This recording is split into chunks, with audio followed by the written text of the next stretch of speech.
Hey guys, what's up? Caroline here and welcome back to another video on the channel. As you guys can see, we're an Ultimate Team and today we are going to be doing a Team of the Year Honorable Mentions Trent Alexander-Arnold review. So it's 5'11" tall, high work rates, 4-star skills, 4-star weak foot, right footed primarily with the controlled explosive acceleration type. I picked him up for just over 170,000 coins. The useful thing about this card is that he can start at centre mid and defensive mid as well. I've gone with the Maestro Chem style. Pace is more than good enough for centre mid, which is where I'm going to be trying this card out. Shooting does look very good. He's going to have 95 shot power with 87 long shots. Passing is just absolutely crazy. He's going to have 97 vision, 98 free kicks, 95 short pass with maxed out long pass. Dribbling looks pretty good as well, plus 8 to the reactions, taking it up to 98. Dribbling goes up to 91. Defending looks pretty solid as well, apart from heading accuracy. He's got 81 jumping though, so maybe he can win a few aerial duels. 98 stamina, so I'm fully expecting him to last the full 90. Strength and aggression are a little low, but hopefully it is good enough just to push off some players in the middle of the park. When it comes down to the play styles, this is absolutely phenomenal. He's got dead ball, whooped pass, long ball pass, pinged pass, incisive pass, and he's also got the anticipate and jockey defensive playstyles as well. So without any further ado, let's jump straight into the gameplay highlights with 88 rated Team of the Year Honorable Mentions Trent Alexander-Arnold. And straight off the bat here, he turns away from Sawa, who of course is Sawa, so she easily catches up to him and wins the ball back. But a little ball roll into space, plays that pass perfectly into Sawa, and we do end up getting the first assist of this video. That was pretty much all he was able to do in that game. That guy had an absolutely insane team and he was just way too good. So moving on to the second game here, Alexander-Arnold comes sprinting forward from midfield and he gets into the box and unleashes a fantastic finish across the goalkeeper and into the back of the net. Speaking of fantastic finishes, this is the best goal of this video. Matip gets it into him, gets away from Bernardo Silva. It's Alexander-Arnold who smashes that yet again across the goalkeeper, absolutely drills that across him into the back of the net once more. Fantastic finish, power shot from outside the box, and he ends up converting, and you guys can clearly see the plus, I think it's 7 or 8 to the long shots that the Maestro Chem style does give him is very useful. And here the Maestro Chem style at work as well. Honestly, I'm convinced if it was just a normal Alexander-Arnold card without any dribbling boost, he would not be able to do that. But the Maestro Chem style does just help him out in being just a little bit more technical on the ball in terms of dribbling in tricky situations. And another example of this right check, gets away from Van Dijk between him and Bernardo Silva, reverse passing to Salah, who finally scores a finesse shot. I think it's been months since I've scored a finesse shot with him. But anyway, on to the next match. Martinelli gets it into him. Can he get beyond Gomez? No, he can't, because Gomez does foul him. Get a penalty. Alexander-Arnold has 58 penalties, but I'm going to take it with him anyway. Panenka down the middle, keeper dives, and we do end up scoring and pulling a goal back in this game. And we do the swoo celebration despite losing the game anyway. But we managed to take it into extra time where this guy just went and scored 3 more goals. But Alexander-Arnold does end up getting 1 more assist in this game. Little touch through to Luis Figo, who's able to open up his body and place it past the goalkeeper. Heading on to the next game, what I think is the last game of this video. Alexander-Arnold in a little bit of space, so I went for goal again. And pretty much the same as the earlier finish, this time just a bit closer to the goals. And he scores again, so you can clearly see the first goal had absolutely nothing to do with luck, and it was just a fantastic goal.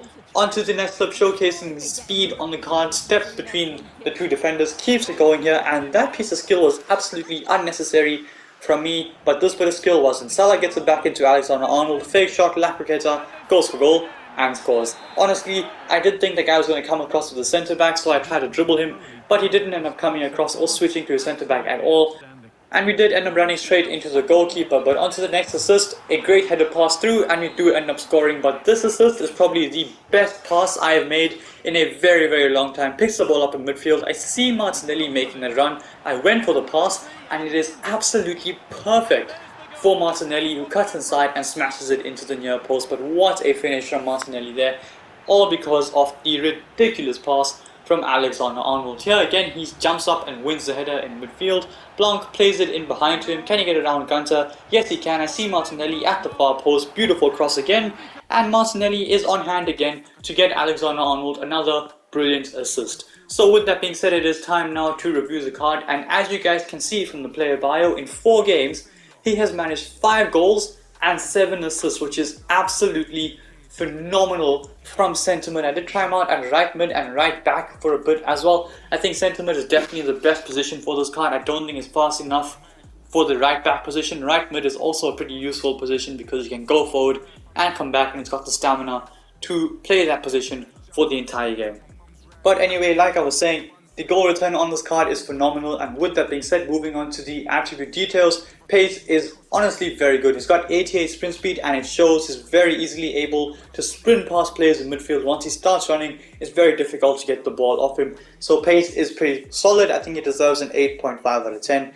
Shooting though is very, very good. I mean, you're not expecting him to be able to score every chance in the box. He's got 66 finishing, and he's not really that guy who's going to be making runs into the box to score goals. You give the ball to him outside the box and you shoot, and he will score 9 times out of 10. I took like 3 long shots with him and he scored 2. So the shooting is phenomenal.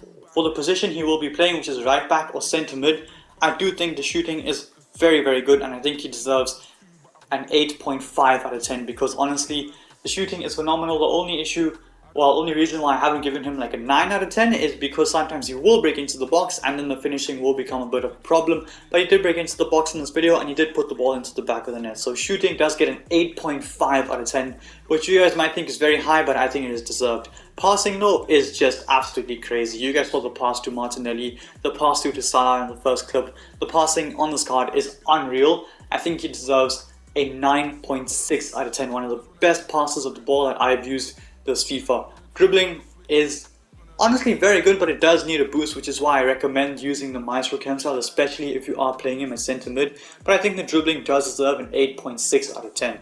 Now the defending on the card is pretty good. The heading accuracy at 73 is genuinely not bad, and all of you guys have seen the headers in this video. Very accurate. He was able to actually get an assist from one of them. All in all though, defending is very good. Right place at the right time. Stand tackle is solid, and interceptions on the card is pretty good as well. He's got anticipate and jockey playstyles too, so honestly that does make a big difference when it comes down to the defending, which I think he deserves an 8.6 out of 10 for.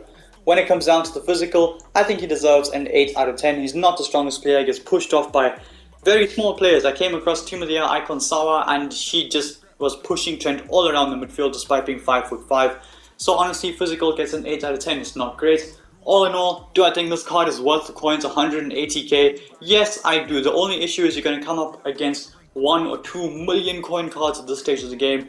But honestly, he can hold his own against the more average players, or if you know how to use him properly, he can score goals here and there when you need him to, and create chances very well for your team from a centre mid position. So I do think this card is worth it. I think the best position is centre mid with the Maestro Chem style. As a box-to-box type of midfielder, this guy is phenomenal. So with that being said, I do bring an end to this video. If you like it, smash a thumbs up and subscribe to my channel if you haven't already. And until then guys, stay tuned for the next one. Peace.